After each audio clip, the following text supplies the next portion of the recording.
नमस्कार प्रिय छात्र और छात्राएं, मैं जितेंद्र कुमार रावत अमन कंप्यूटर शॉर्ट हैंड सेंटर आपका हार्दिक स्वागत करता है।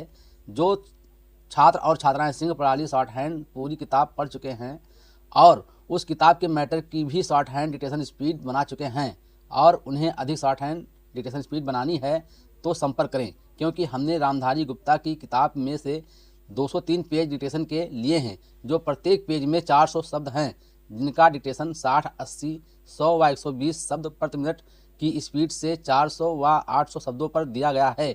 जो छात्र व छात्राएं विधिवत रूप से इन मैटरों का होमवर्क करके व्हाट्सएप पर चेक करा के अपनी शॉर्ट हैंड डिक्टेशन स्पीड बढ़ाना चाहते हैं या आउटलाइन प्राप्त करना चाहते हैं या शॉर्ट हैंड पढ़ना चाहते हैं तो संपर्क करें। मोबाइल नंबर 91 98 94 39 41, दूसरा है 700 790 52 75। अतः संपूर्ण पढ़ाई व्हाट्सएप पर वीडियो के माध्यम से कराया जाएगा। धन्यवाद।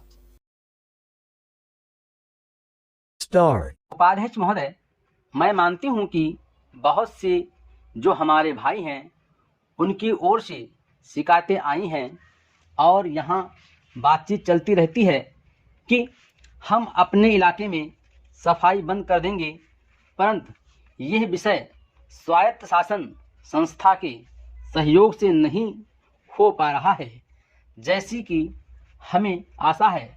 और मैं समझती हूँ कि राजनीतिक दल स्वास्थ्य के विषय में ध्यान रखते हैं, क्योंकि यह मानवता के लिए बहुत आवश्यक है और इसमें राजनीति का कोई रंग नहीं आना चाहिए, ऐसी मेरी आशा है। मैं अनुरोध करूंगी कि सदस्यों की जो समस्याएं हैं उनको ध्यान में रखते हुए दिल्ली प्रशासन कोई ऐसी नीति अपनाने की कोशिश करे जिससे नगर निगम का यदि कोई काम हो तो उस विषय में हमारा नगर निगम से एक सहयोगपूर्ण वातावरण पैदा हो, मगर इस वातावरण में राजनीति न आने पाए। हमारे सामने एक उद्देश्य हो कि हमें जनता का काम करना है, क्योंकि जनता के लिए हम चुनकर आए हैं। इसमें पार्टी का कोई प्रश्न नहीं है। दूसरी बात मैं ये कहना चाहता हूँ कि अनाथ बच्चों के लिए जो इस बजट में प्रावधान किया गया है कि उनके लिए केंद्र बनाए जाएंगे, तो मैं समझती हूँ कि इन केंद्रों के साथ साथ बेसहारा महिलाओं के लिए जो कि समाज से तिरस्कृत हैं, ऐसी महिलाओं के लिए जगह जगह इस प्रकार के केंद्र खुलने चाहिए जहां उन्हें रोजगार सिखाया जाए और साथ ही साथ आर्थिक रूप से स्वतंत्र बनाने की तरफ भी प्रयत्न किया जाए। इस विषय में मेरा एक सुझाव है कि जो बच्चे अनाथ हैं, जो बेसहारा महिलाएं हैं, उनकी तरफ हमारी पूरी कोशिश होनी चाहिए कि जो अनाथ बच्चे हैं, जो समाज से तिरस्कृत हैं, जिनको अवहेलना की दृष्टि से देखा जाता है, उनके लिए केंद्र बनाए जाएं और उन केंद्रों में वो अधिकारी रखे जाएं जिनके संरक्षण में वो कार्य सीखें, पढ़ें, लिखें। यदि इसमें बाहर के सदस्य हों तो वे ऐसे होने चाहिए जिनका जीवन सरकारी सेवा में ही बीता हो। ऐसे योग्य लोगों से सहायता लीजिए। यदि इसमें असामाजिक तत्व घुस गए तो फिर हमारा पैसा ऐसे ही खर्च हो जाएगा और जो नीति हमने बनाई है वो असफल हो जाएगी, जिसका परिणाम ये होगा कि हम उस नीति को कार्य रूप में परिणित नहीं कर सकेंगे। इस बात पर कोई मतभेद नहीं है। उपाध्यक्ष महोदय, रूस में भारत के जो मानचित्र प्रकाशित हुए हैं उनमें भारत के कुछ हिस्से को सही तरीके से नहीं दिखाया गया है। इसको सरकार भी मानती है और इस विषय पर कोई मतभेद नहीं है। प्रश्न ये है कि अगर किसी देश ने हमारे देश का गलत मानचित्र प्रकाशित किया है तो एक सरकार के रूप में भारत सरकार का जो कर्तव्य है उसने उसको निभाया है या नहीं, और अगर निभाया है तो किस प्रकार से निभाया है।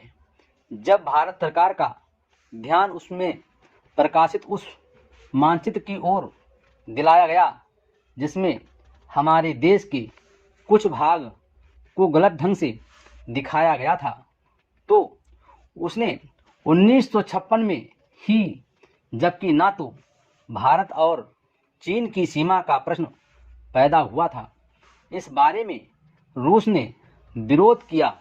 इसके बाद भारत सरकार ने लगातार 4 बार रूस सरकार से लिखित रूप से विरोध किया कि हमारे मानचित्र को ठीक से नहीं दिखाया गया है। जिस मानचित्र को लेकर यह चर्चा हो रही है, जब उसकी ओर भारत का ध्यान गया तो उसने जून, जुलाई और अगस्त में लगातार 3 बार अपने राजदूत के माध्यम से और रूस के जो अधिकारी हमारे देश में आए उनसे बातचीत करके रूस का ध्यान इस ओर आकर्षित किया कि उसने इस देश का मानचित्र ठीक नहीं दिखाया है। प्रश्न यह है कि जिस मानचित्र के बारे में हम चर्चा कर रहे हैं उसके बारे में हमें चिंता होनी चाहिए या नहीं। मैं समझता हूँ कि अगर दुनिया का कोई भी देश हमारा मानचित्र सही ढंग से नहीं दिखाता तो स्वाभाविक रूप से देश को उसके बारे में चिंता करनी चाहिए। हम अपने कर्तव्य से नहीं चूक सकते हैं, लेकिन जहाँ तक इस चर्चा का संबंध है, मैं माननीय सदस्य की प्रशंसा करता अगर वो उन समस्त देशों का जिक्र करते और निंदा करते जिन्होंने हमारे मानचित्र को गलत ढंग से दिखाया है। उदाहरण के लिए पाकिस्तान को शिकायत है उसके मानचित्र को केवल रूस, इराक और मिस्र ने ही नहीं बल्कि अमेरिका ने भी गलत दिखाया है। जिस कश्मीर को हम भारत माता का ताज और मुकुट कहते आए हैं, जिसे हम कहते हैं कि वो इस धरती पर हमारा स्वर्ग है, उस इलाके को बिल्कुल उनकी दया और कृपा पर छोड़ दिया गया है। यह बात उत्साहवर्धक नहीं है। Full stop.